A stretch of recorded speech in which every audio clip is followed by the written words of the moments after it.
नक्सल प्रभावित बस्तर और बस्तर के बाहर यानी कि मैदानी क्षेत्रों में पुलिसिंग कैसी होती है, कितनी चुनौतियां होती हैं और लॉ एंड ऑर्डर मेंटेन करना दोनों जगह पे कितना आसान होता है या फिर कितना मुश्किल होता है। आज इसी विषय पर चर्चा करने के लिए हमारे साथ डॉक्टर अभिषेक पल्लव हैं, जो बस्तर में लंबे समय तक अपनी सेवाएं दिए हैं और अब ये दुर्ग एसपी हैं। अ, इस विषय पे दोनों क्षेत्रों में पुलिसिंग कैसी होती है, इस पे चर्चा करेंगे। नमस्कार, मैं मुकेश चंद्राकर हूं और आप बस्तर जंक्शन देखना शुरू कर चुके हैं। बस्तर जंक्शन में मैं बस्तर की बात करता हूं, लेकिन आज मैं बस्तर के साथ ही मैदानी क्षेत्र में पुलिसिंग कैसी होती है, कैसी की जानी चाहिए और बस्तर में भी पुलिसिंग कैसी की जानी चाहिए, इस पे चर्चा करेंगे डॉक्टर अभिषेक पल्लव जी से। सर, स्वागत है आपका बस्तर जंक्शन में। दुर्ग एसपी बन गए हैं और मेरे ख्याल से 6-7 महीने हो गए हैं सर दुर्ग एसपी बने हुए। 6 महीने हो गए। सर, बस्तर में पुलिसिंग करना कितनी चुनौती है और सामान्य यानी कि मैदानी क्षेत्रों में पुलिसिंग करना कितना मुश्किल होता है?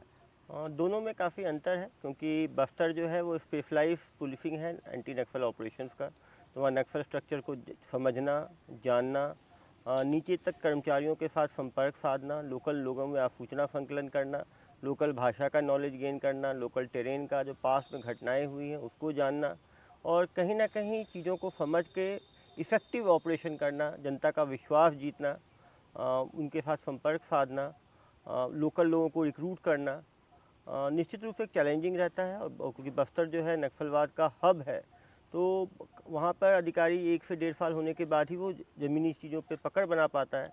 नए कैंप खोलना, नई स्ट्रेटजी बनाना, भारत सरकार के साथ डिफरेंट पैरामिलिट्री फोर्सेस के साथ कोऑर्डिनेशन करना। तो कहीं ना कहीं वो आर्म्ड फोर्सेस और पैरामिलिट्री फोर्सेस के नज़दीक है बस्तर, काफ़ी ज़्यादा मिलिटराइजेशन है वहाँ पे। Inter department, inter forces cooperation की आवश्यकता पड़ती है, लाइजनिंग की ज़रूरत पड़ती है। तो निश्चित रूप से बस्तर एक बहुत ही चैलेंजिंग पोस्टिंग है और बस्तर में अपना एक इम्प्रिंट छोड़ना अपने आप में एक मुश्किल काम है। अ, आपकी पोस्टिंग के दौरान काफ़ी सरेंडर्स हुए हैं दंतेवाड़ा में। आपने लोन वर्रा 2 अभियान चलाया, इसमें काफ़ी सरेंडर हुए हैं। आपके तबादले के बाद इस सरेंडर्स में गिरावट आई है। क्या नक्सलवाद कमज़ोर हो गया दंतेवाड़ा में या बस्तर में? हर अधिकारी के काम करने का अपना स्टाइल होता है। मेरी हमेशा ये कोशिश रही कि जो छोटे काडर थे, मध्यम काडर थे, उनको मुख्य धारा में जोड़ा जाए। लोन वराटू में उनका आत्मसमर्पण हुआ, शासन से उनको 10,000 रुपये की पुनर्वास राशि मिली, बाकी पुनर्वास योजनाओं का फ़ायदा हुआ। 1 साल के अंदर 500 से ज़्यादा माओवादी सरेंडर किए, जिसमें कि 400 से ज़्यादा छोटे नक्सली थे, 100 जो मिडिल लेवल के माओवादी थे। निश्चित रूप से दंतेवाड़ा में उससे नक्सलवाद पे काफ़ी जोर प्रहार हुआ, नक्सलवाद कम हुआ। सरेंडर कम होने की बात इसलिए भी है क्योंकि अब जो छोटे काडर वहाँ कम बचे हैं, जो बचे हैं वो 30 से 40 मिडिल और बड़े काडर बचे हैं। तो लगातार वहाँ पे कैंप्स भी खोले गए हैं, अभी आने वाले समय में कैंप्स खोले जाएंगे। तो उम्मीद है कि वो भी जो 30-40 बचे हैं वो भी मुख्य धारा में या तो जुड़ जाएंगे या दंतेवाड़ा छोड़ के फिर दूसरे आसपास के ज़िले में शिफ्ट हो जाएंगे। सर, पॉलिटिकल प्रेशर की बात करते हैं। दंतेवाड़ा में कैसा पॉलिटिकल प्रेशर रहा, दुर्ग में कैसा पॉलिटिकल प्रेशर रहा? पॉलिटिकल प्रेशर जो मैंने फील किया है कहीं भी हो, वो जनता के हित के लिए ही पॉलिटिकल लीडर्स जो हैं बात रखते हैं। उनका नज़रिया अलग होता है। जनता कभी आक्रोशित होती है तो जाके नेतागणों को कुछ बात बताती है, तो वो जो है ब्यूरोक्रेट्स जो एसपी हुए, कलेक्टर हुए, उनसे बात करके अपनी बात रखते हैं। लेकिन कभी भी कोई भी नाजायज़ चीज़ की बात कहीं नहीं रखी। मैंने दंतेवाड़ा में भी देखा, जब भी कोई बात थी मैंने अपनी बात नेतागणों तक पहुंचाई और हमेशा उनका सपोर्ट मिला। वैसा ही दुर्ग में भी है। यदि हम जनहित के लिए काम करें, यदि पुलिस का इंटेंशन क्लियर हो, इंटेंशन पब्लिक वेलफेयर हो, तो सभी लोग साथ मिलकर ही काम करना चाहते हैं। सर, दुर्ग में पोस्टिंग के बाद लगातार जो है महादेव ऐप चर्चाओं में है। ये महादेव ऐप क्या है सर? पहले इसे हम जानना चाहेंगे। ऑनलाइन सट्टा है जैसा हमने सुना है, इसके बारे में विस्तृत जानकारी हमारे महादेव दर्शकों को ऐप जो बताएंगे। है वो एक गेमिंग ऐप है। दुर्ग भिलाई के लिए इम्पोर्टेंट इसलिए है कि इस ऐप में काम करने वाले करीब 500 से 1000 लोग दुर्ग भिलाई के हैं, जिसमें कम से कम 100 से ज़्यादा लोग दुबई में रह के काम कर रहे हैं। इसमें लोकल लड़कों को ये रिक्रूट करते हैं, ये अपने ब्रांचेस टाइप का खोलते हैं और हर ब्रांच से में ट्रांजैक्शन होता है। एक ब्रांच खोलने वाले को महीने में 10 से 15 लाख रुपए की आमदनी होती है। इस पूरे ऐप से करीब 6,000 करोड़ की आमदनी होती, 6,000 करोड़ का बिजनेस होता है। दो 6,000 करोड़ सर? 6,000 करोड़ का बिजनेस है, 2,000 करोड़ से ज़्यादा प्रॉफिट है और क्योंकि इनके दोनों जो मेन ओनर्स हैं सौरभ चंद्राकर, रवि उत्पल, वो भिलाई के रहने वाले हैं, दुबई से जाके भी ऐप को मैनेज कर रहे हैं। और जो मिडिल लेवल के जो 150 लोग हैं वो भी ज़्यादातर दुर्ग भिलाई के हैं। निश्चित रूप से काफ़ी युवक इसमें जल्दी पैसा बनाने की लालच में इसके साथ जुड़े। और जब दुर्ग पुलिस ने मार्च से यहाँ पे कड़ी कार्रवाई करनी शुरू की तो ये दुर्ग भिलाई छोड़ के ये ब्रांचेज जो है देश के अलग अलग कोनों में फैल गए। देश भर में अभी 200 से ज़्यादा ब्रांच संचालित हैं। दुर्ग पुलिस ने 10 ब्रांच को अभी बंद करवाया है पिछले 2 महीने में, लेकिन अभी भी एक लंबी हमें आगे जर्नी करनी है। लगातार मीडिया के माध्यम से भी हमने जो है लोगों से आह्वान किया है क्योंकि बच्चे इसमें भर्ती हुए हैं वो उनको वापस ले आएँ। जैसे नक्सल में लोन वराटू था, यहाँ भी हम घर वापसी करा रहे हैं। जो भी लोग वापस आ रहे हैं जमानती अपराध में अपराध कायम करके उनको वापस घर भेज दिया जाता है और वो दोबारा मुख्य धारा में जुड़ रहे हैं। मुझे उम्मीद है आने वाले समय में सभी लोग छोड़ के वापस आएंगे और अगले 6 महीने में इस गेमिंग ऐप को पूरी तरह से बंद कराने में हम सफल रहेंगे। सर जैसा कि आप बता रहे हैं करीब 500 लड़के इस सट्टा से जुड़े हुए हैं, इस ऐप से जुड़े हुए हैं। जाहिर सी बात है इसमें फ़ायदा भी होगा। किस तरह के फ़ायदे हैं सर? निश्चित रूप से, क्योंकि एक ब्रांच में जितना ट्रांजैक्शन होता है उसका 8 से 12% कमीशन मिलता है। एक दिन में करीब 8 से 10 लाख रुपए का ट्रांजैक्शन होता है, तो समझ सकते हैं कम से कम 60,000 से 80,000 का प्रॉफिट एक ब्रांच चलाने वाले को एक दिन में होता है। तो काफ़ी पैसा का लेन देन है इसमें। और 500 से 600 लोग तो भर्ती हुए हैं। जो खेलने वाले लोग हैं उनकी संख्या तो 30 लाख से 40 लाख लोग हैं। तो ये केवल इंडिया के अंदर है सर? ये केवल इंडिया और आसपास के जो कंट्रीज़ हैं, नेपाल है, बांग्लादेश है, पाकिस्तान में भी खेलने की बात सामने आ रही है। तो कम से कम इंडिया में भी 20 से 25 लाख लोगों के इसमें एक्टिव कभी ना कभी बेट लगाने की बात सामने आ रही है। ये तो फ़ायदे हुए सर। नुकसान? नुकसान ये है कि जो युवा वर्ग जो देश का भविष्य है वो कहीं ना कहीं आसान पैसा बनाने के चक्कर में क्राइम की दुनिया में घुस गया है। और आज महादेव ऐप है वो बंद होता है तो क्योंकि उनके पास कोई दूसरा स्किल नहीं है, उन्होंने केवल अपराध सीखा है, तो हो सकता है वो दूसरे गंभीर अपराधों में लग जाए। और समाज के लिए एक निश्चित रूप से चिंता का विषय है कि छोटे से जगह में 1000 लोग करीब इस तरह के काम में। और जो लोग खेलने वाले लोग हैं जो पैसा हारते हैं वो कुछ आत्महत्या तक कर लेते हैं। फिर लोग अभी जो चोरी डकैती जो बढ़ी है उसमें भी कहीं ना कहीं सट्टा का एक बहुत बड़ा रोल है। तो कहीं ना कहीं अपराध की ओर जो लोग आसानी से पैसा बना रहे हैं वो फिर नशा कर रहे हैं, कोकाइन का कर रहे हैं, कैनबिस का कर रहे हैं, नशे में फिर वो बाकी अपराध कर रहे हैं। तो कहीं ना कहीं सट्टा का अपराध में बहुत बड़ा योगदान है। इसकी शुरुआत कहाँ से और कैसे हुई सर? इसकी शुरुआत लॉकडाउन के टाइम 2019 में, जब लॉकडाउन में ज़्यादातर लोग ऑनलाइन हो गए थे, वर्क फ्रॉम होम कर रहे थे, तब इन लोगों ने ये ऐप बनाया।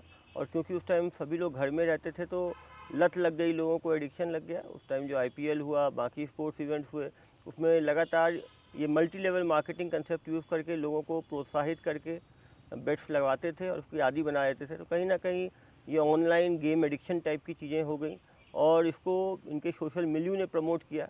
तो अब लगातार हमारी कोशिश हो रही है कि स्कूल कॉलेजेस में हम लोगों को बताएं और युवक को ऑनलाइन सट्टे से दूर रखें। इसके हैंडलर अभी कहाँ हैं सर? हैंडलर इनके दुबई में रह के काम कर रहे हैं। फिर सूचनाएं आई हैं कि उन्होंने अफ्रीका में, यूरोप में भी काफ़ी प्रॉपर्टीज़ बना ली है, क्योंकि काफ़ी कंट्रीज़ में गैम्बलिंग जो है वो और ये लीगल है। दुर्ग से निकले लड़के हैं? सब यंग लड़के हैं, 18 साल से लेकर 25 साल के लड़के हैं जो इसको पूरी तरह से कार्यान्वित कर रहे हैं। बहुत ही आसान है ऐप को बनाना और मैनेज करना। बस उन्होंने अपने लोकल नेटवर्क को यूज़ किया। फेसबुक है, ट्विटर है, व्हाट्सएप है, टेलीग्राम है, इसका इस्तेमाल करके इन्होंने हज़ारों लड़कों को अपने गेम से जोड़ा और उनको बेट लगाने के लिए प्रोत्साहित किया।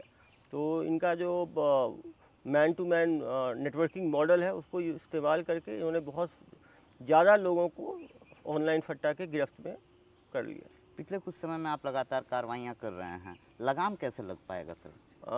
कानून में भी थोड़े बदलाव की बात सामने आ रही है कि बदलाव करने की आवश्यकता है, क्योंकि ये जमानती अपराध है। जो खेल रहे हैं उनके लिए तो जमानती हो सकता है, लेकिन जो खिलवा रहे हैं, जो पैनल चला रहे हैं, उनके लिए अजमानती अपराध होना चाहिए। जो प्रोसीड्स ऑफ क्राइम है, जो पैसा उन्होंने सट्टा से कमा के इलीगल प्रॉपर्टीज़ बनाई है, उसको जब्त करने की आवश्यकता है। इसको GST नॉर्म्स के अंदर आके इसको सारे लीगल पैरामीटर्स के अंदर लाने की आवश्यकता है।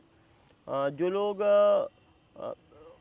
ऑनलाइन मीडियम से सट्टा चला रहे हैं उनके लिए IT एक्ट की गंभीर धाराओं में भी कार्रवाई करने की आवश्यकता है, क्योंकि जब ये गैम्बलिंग एक्ट बना था 1867 में, उस टाइम ऑनलाइन कंप्यूटर हुआ नहीं करते थे। अब क्योंकि कंप्यूटर्स आ गए, ऑनलाइन आ गया, तो आईटी एक्ट 2008 में भी ऑनलाइन गेमिंग को ऐड करने की आवश्यकता है। जो एडवर्टाइजमेंट्स प्रिंट मीडिया में, इलेक्ट्रॉनिक मीडिया में ये डाल रहे हैं ऑनलाइन गैम्बलिंग वाले, उसमें भी कहीं ना कहीं रोकथाम करने की आवश्यकता है। इन्होंने बहुत ही बड़ा इवेंट जो है वो दुबई में किया, अपना 3rd एनिवर्सरी बनाया, जिसमें बहुत बड़े बड़े लीडिंग पर्सनैलिटीज़ बॉलीवुड से और दूसरे जगत के लोग आए थे। तो उससे भी कहीं ना कहीं युवा जो है भ्रमित होता है। तो कहीं ना कहीं एडवर्टाइजिंग पे भी में भी काम करने की आवश्यकता है। कैफ़े एडवर्टाइजिंग को रोका जाए और प्ले स्टोर पे अवेलेबल है, वेबसाइट अवेलेबल है, कैफ़े उनको ब्लॉक किया जा सकता है। लीगली कैफ़े हम इसको रोक सकते हैं। तो लेजिस्लेटिव रिफॉर्म्स की भी इसमें आवश्यकता है। तो दुबई में लीगल है इलीगल है सर ऑनलाइन सट्टा? दुबई में गैम्बलिंग जो है वो लीगल है, तो वहाँ पे वो उसको अपने सर्वर्स को रख सकते हैं। लेकिन इंडिया के अंदर उसको हम ब्लॉक करने की कवायद कर सकते हैं और इस पर काफ़ी काम चल रहा है। काफ़ी स्टेट गवर्नमेंट ने भी काम किया है, सेंट्रल गवर्नमेंट में भी इस पर काम चल रहा है। तो आने वाले समय में हो सकता है कुछ कड़े कानून इसमें बने। सर हमने सुना है कि सेंट्रल एजेंसीज की भी नज़र है महादेव ऐप पे, ये क्या कनेक्शन है सर? सेंट्रल एजेंसीज जो एनफोर्समेंट डायरेक्टरेट है वो मनी लॉन्ड्रिंग के ऊपर काम कर रही है कि जो पैसे जो हज़ारों करोड़ इसमें आते हैं वो कॉर्पोरेट अकाउंट्स में जाके हो सकता है शेल कंपनीज के थ्रू रूट हो रहे हो, तो उस पर वो काम कर रहे हैं। जो टेरर फंडिंग वाला जो एंगल है कि कहीं ना कहीं लोग बताते हैं कि पाकिस्तान में भी इसके ऐप्स के ब्रांचेस खुले हुए हैं, भारत का पैसा वहाँ जा सकता है। तो टेरर फंडिंग के एंगल पे एनआईए भी शायद काम कर रही है, लेकिन अभी इसकी पुष्टि नहीं है। लेकिन दुर्ग पुलिस जो है वो गैम्बलिंग के ऊपर कार्रवाई कर रही है, बाकी मनी लॉन्ड्रिंग पे ईडी और टेरर फंडिंग पे एनआईए इस पर कार्रवाई कर सकती है। सर जो इसके हैंडलर है, जैसा आपने बताया कि कुछ लोगों ने मिलकर इसकी शुरुआत दुर्ग से की थी, अब दुनिया के 4-5 देशों में ये ऑनलाइन सट्टा चल रहा है, तो उनकी संपत्ति कितनी होगी सर? दुर्ग के अंदर भी 5 से 6 बड़ी संपत्ति इन्होंने खरीदी है।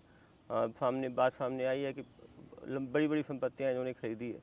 लेकिन दुबई में उनकी कितनी संपत्ति है ये बताना तो भी मुश्किल है। इनफॉर्मल सर्कल से ही बात आती है कि उन्होंने, कुछ लोग बताते हैं उन्होंने हेलीकॉप्टर खरीदा है, कुछ ने कहा क्रूज़ खरीदा है। अभी बड़ी पार्टियां हुई जिसमें लोगों को 5-5 लाख के फ्री कूपन्स देने की बात सामने आई। निश्चित रूप से फ़ायदा तो काफ़ी हुआ। जैसे हमने डॉक्यूमेंट भी जब्त किए हैं, उसमें मालूम चलता है कि एक एक पैनल में केवल साल भर में 25 से 30 करोड़ का ट्रांजैक्शन होता है। 200 से ज़्यादा ब्रांचेस हैं। निश्चित रूप से बहुत बड़ा इंडस्ट्री है, 5-6 हज़ार करोड़ की इंडस्ट्री है और प्रॉफिट, हाई प्रॉफिट मार्जिन है 30 से 40%। निश्चित रूप से 2000 करोड़ से ऊपर का इनको प्रॉफिट है। पॉलिटिकल कनेक्शन भी है क्या सर? पॉलिटिकल कलेक्शन अब तक सामने नहीं आया है, लेकिन क्योंकि राजनेता भी जनता के बीच से ही हैं, तो छोटे कोई अपने पर्सनल कैपेसिटी में इसमें कर सकता है। लेकिन कहीं भी कार्रवाई करने के को रोकने के लिए कोई पॉलिटिकल दबाव नहीं है। दुर्ग पुलिस इस पर लगातार कार्रवाई कर रही है। कोई आदमी कितना भी ताकतवर हो, यदि इसकी इन्वॉल्वमेंट होगी तो कानून के हिसाब से कार्रवाई की जाएगी। आपको क्या लगता है सर, कैसे लगाम लग पाएगा, कैसे इस कनेक्शन को तोड़ पाएंगे, इस चैन को तोड़ पाएंगे, इतने बड़े साम्राज्य को ध्वस्त कैसे कर पाएंगे? 6000 करोड़ का साम्राज्य है। लगातार जब पहले दुर्ग पुलिस ने कार्रवाई शुरू की, फिर छत्तीसगढ़ में बाकी पुलिसों द्वारा कार्रवाई की गई, अब देश के विभिन्न राज्यों में भी पुलिस द्वारा इस पर कार्रवाई की जा रही है। जब लगातार इन पर कार्रवाई की जाएगी तो जो नए युवक हैं जो इसमें भर्ती होते थे उनके अंदर डर समा रहा है। यदि लोग भर्ती होना छोड़ देंगे तो निश्चित रूप से ऐप के कामकाज में ऐप बंद की ओर जाएगा। और मुझे उम्मीद है कि ये ऐप अपना जो पीक है उसको गेन कर चुका है, अब वो ढलान की तरफ है और आने वाले 6 महीने से 1 साल में ये ऐप करीब करीब बंद हो जाएगा। नक्सल जैसे चैलेंजेस हैं, ये ऐप भी उतना ही बड़ा चैलेंज है, क्योंकि निश्चित टेरर फंडिंग से कनेक्शन बिल्कुल जुड़ रहा है सर। डिफरेंट एजेंसी जिसमें कोऑर्डिनेट कर रही हैं। जो भी एजेंसी महादेव ऐप से रिलेटेड जो भी जानकारी हमसे ले रही है, दुर्ग पुलिस पूरी तरह से उनको कोऑपरेट कर रही है और सभी एजेंसियां मिलकर काम करेंगे। निश्चित रूप से इस पर भी जल्दी लगाम कसा जाएगा। तो दोनों चैलेंजेस आप इक्वल देखते हैं? बिल्कुल, देश के दोनों चैलेंज हैं। आंतरिक सुरक्षा के लिए जिस तरह से नक्सलवाद खतरा है, उसी तरह से ये जो इल्लीगल फाइनेंशियल ट्रांजैक्शंस है, मनी लॉन्ड्रिंग है, टेरर फंडिंग है, ये भी उतना ही बड़ा चैलेंज है। और कहीं ना कहीं फाइनेंशियल ट्रांजैक्शंस जो है वो किसी भी ऑर्गेनाइजेशन की, गलत ऑर्गेनाइजेशन के पास जा सकता है। तो दोनों पे लगाम कसना बहुत ही ज़रूरी है। बिल्कुल। तो ये अभिषेक पल्लव जी थे, जिन्होंने हमें ये बताया कि बस्तर में पुलिसिंग अपने आप में चुनौती है, अब दुर्ग में इनकी पोस्टिंग है और यहाँ ऑनलाइन सट्टा का जो कारोबार यहाँ से शुरू हुआ और अब जो है दुनिया के 4-5 देशों में संचालित हो रहा है, करीब 6000 करोड़ का एक गैरकानूनी साम्राज्य स्थापित हो गया है, इसे भी ध्वस्त करना अपने आप में बड़ी चुनौती है, जिस पे लगातार दुर्ग पुलिस ने इसकी शुरुआत की है। अब छत्तीसगढ़ में छत्तीसगढ़ सरकार भी इसे लेकर बेहद गंभीर है, और जैसा कि हम बताया जा रहा है कि कानून जो है उसे सख्त बनाने की ज़रूरत है, इस पर सेंट्रल एजेंसीज़ की भी नज़र है। अब देखना ये होगा कि ये जो गैरकानूनी साम्राज्य है कैसे ध्वस्त होता है, कब तक ध्वस्त होता है, जिसकी शुरुआत दुर्ग से हुई थी, जिसका न्यू दुर्ग में रखा गया था। बहरहाल आज के हमारे इस रिपोर्ट में इतना ही। अगर आपको हमारा ये रिपोर्ट पसंद आया हो, हमारी ये बातचीत पसंद आई हो, तो आप हमारे यूट्यूब चैनल बस्तर जंक्शन को सब्सक्राइब कर सकते हैं। इसके अलावा आप हमें फेसबुक, इंस्टाग्राम और ट्विटर भी फॉलो कर सकते हैं। धन्यवाद।